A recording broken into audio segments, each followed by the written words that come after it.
تو وہاں گئے تو وہ جن کے پاس مہمان ٹھہرے تھے تو ان کو وہ پسند آ گیا قلم. انہوں نے بولا یار یہ کرو، یہ میری گاڑی لے لو، یہ قلم دے دو. 45 ماڈل کی مورس 8 تھی. کلیگ سے آرمی میں انہوں نے بڑا مذاق اڑایا ان کا. تو والد نے بولا کہ تو میں تو اس میں پورے پاکستان کا ٹور کروں گا. یہ آدمی بھی ضدی ہے. تو نے بولا کہ اب میں اس میں انگلینڈ جاؤں گا. اور اس گاڑی میں ہم لیورپول تک گئے.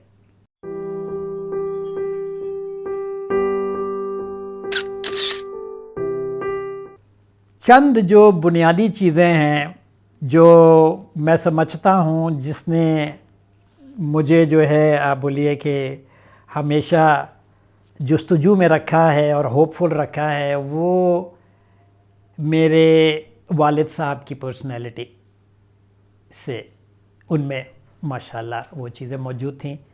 ہمارے والد صاحب بیسیکلی آرمی میں تھے اور پوری زندگی انہوں نے شروع کی وہ آرمی میں گزاری. آرمی میں جب وہ رہے تو جس طرح مجھ میں بے چینی پائی جاتی ہے ان میں ہمیشہ بے چینی رہتی تھی. وہ جب بھی جہاں بھی رہتے تھے وہ کسی نہ کسی پروجیکٹ کو انٹروڈیوس کرتے تھے، کام کر، جس کی وجہ سے وہ ان کو پسند نہیں کرتے تھے ان کے سینئرز.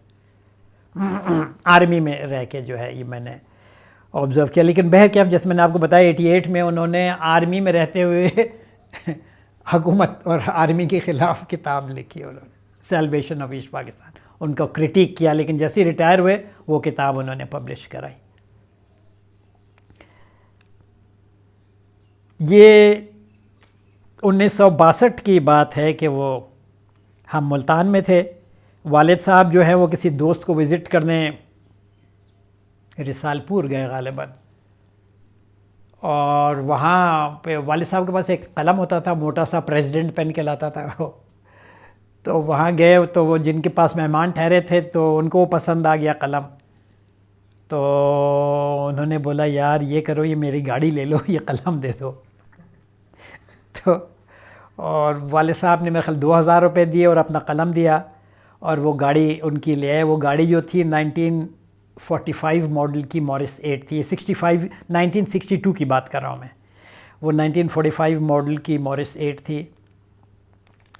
اچھا وہ جب گاڑی لے کر آئے یہاں پہ تو یہاں پہ ان کا بہت مذاق اڑایا گیا. ان کے جو کلیگ سے آرمی میں انہوں نے بڑا مذاق اڑایا ان کا. تو والد نے بولا کہ تو میں تو اس میں پورے پاکستان کا ٹور کروں گا. تو پھر ان کا مذاق اڑایا.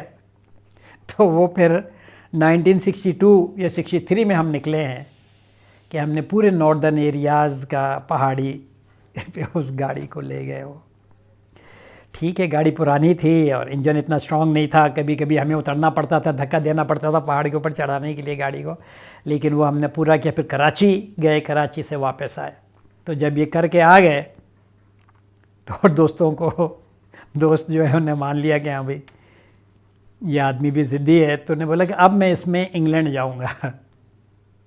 یہ بات ہے 1964 کی، 63-64 کی. تو وہ انہوں نے پھر مذاق اڑایا والد صاحب کا.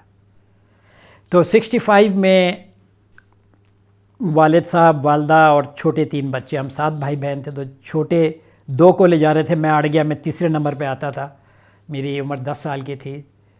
تو یہ 65 کی وار سے پہلے کی بات ہے. تو وہ بہرکیف بادل ناخواستہ ان کو مجھے والد صاحب مجھے ویسے بیچارے پیار بہت کرتے تھے. تو انہوں نے 2 بہنیں تھیں مجھ سے چھوٹی، تو مجھے بھی انہوں نے شامل کر لیا اس ٹیم پہ. تو ہم 65 میں نکلے ہیں، میرا خیال مارچ تھا. اور اس گاڑی میں ہم لیورپول تک گئے. اس پہ ہم ایلپس بھی چڑھے جو 15,000 فیٹ جو اس کا ہائیسٹ پوائنٹ تھا وہ گئے. اور سخت سردی، سخت گرمی، دشت لوت سے گزرے جہاں پہ 55 ڈگریز ٹمپریچر تھا اور بے انتہا گرم. یعنی ہماری گاڑی میں نہ اے سی تھا، نہ ہیٹر تھا، کچھ بھی نہیں تھا. تو وہ جو ہے بلکہ میرا خیال اپولسٹری بھی نہیں تھی، ٹن تھی، ٹن کی چھت تھی. بہرکیف وہ گرمی بے انتہا تھی. لیکن ہم چھوٹے بچے تھے. سب سے چھوٹی میری بہن 4 سال کی تھی، پھر 7 سال کی ایک بہن تھی اور میں 10 سال کا تھا. تو ہم اس گرمی میں جو ہے بڑے یعنی راستے میں بڑے واقعات پیش آئے الحمدللہ جو بڑے چیلنجنگ تھے. لیکن والد صاحب جو ہیں وہ ماشاءاللہ ہی ریمینڈ ایڈمنٹ اور ہم لیورپول گئے، وہاں ہمارے چچا تھے تو بہر کیا وہاں پہنچے، پھر وہ گاڑی جو ہے وہاں پہ کھڑی کر دی، دوسری گاڑی پہ ہم جو ہے واپس آئے۔ لیکن یہ تھا کہ والد صاحب میں جو آپ بولیے جو ایک دفعہ وہ ٹھان لیتے تھے یا ایک دفعہ وہ زبان سے نکال دیتے تھے تو وہ اس پہ پھر وہ عمل پیرا ہوتے تھے، اور بالکل آخری عمر تک ان کا یہی حال رہا والد صاحب کا۔ اچھا، والد صاحب کا ایک جو خوبی تھی وہ یہ تھی کہ وہ لاجک پہ ہر چیز کو بیس کرنا چاہتے تھے، جو میں دیکھتا ہوں کہ میرے اندر بہت اس کا اثر آیا کہ لاجک سے وہ باہر جو ہے چیزوں کو لاجک پہ ڈالنے، کبھی کبھی غلط بھی ہو جاتا تھا، کبھی کبھی اللہ سے شکایتیں بھی ہوتی کہ اللہ نے یہ غلط کیا، اللہ کو ایسا نہیں کرنا چاہیے، ایسا کرنا چاہیے، تو بچپن میں ہم سنتے تھے، لیکن بہر کیا وہ نتیجہ تھا چونکہ بہت زیادہ اس وقت مذہبی نہیں تھے والد صاحب تو اس کا، لیکن میں الحمدللہ مجھے یہ تھا کہ بھئی اللہ ہی لاجک ہے ہماری، اور اللہ جو بات کہے گا کبھی غلط ہو ہی نہیں سکتی، جو اللہ نے بات کی وہ صحیح ہے، میرا یہ اپنا اپروچ تھا۔ بہر کیف یہ ہوا 66 میں 69 میں ہم رہے وہاں پہ، انہوں نے اپنے آپ کو بہت زیادہ ڈیڈیکیٹ کیا ایسا انٹیلیجنس میں، یہاں تک کہ مجھے یاد ہے کہ وہ گھر سے جو ہے وہ لنگی اور کرتا اور گمچھا پہن کے جاتے تھے، اور کھلنا وہاں جاتے تھے، اور وہاں سے جو ہے انڈیا کی ٹیریٹری میں نکل جاتے تھے وہ کلکتہ تک ہو کر آئے تھے وہ تو he used to fully devote in whatever he was doing.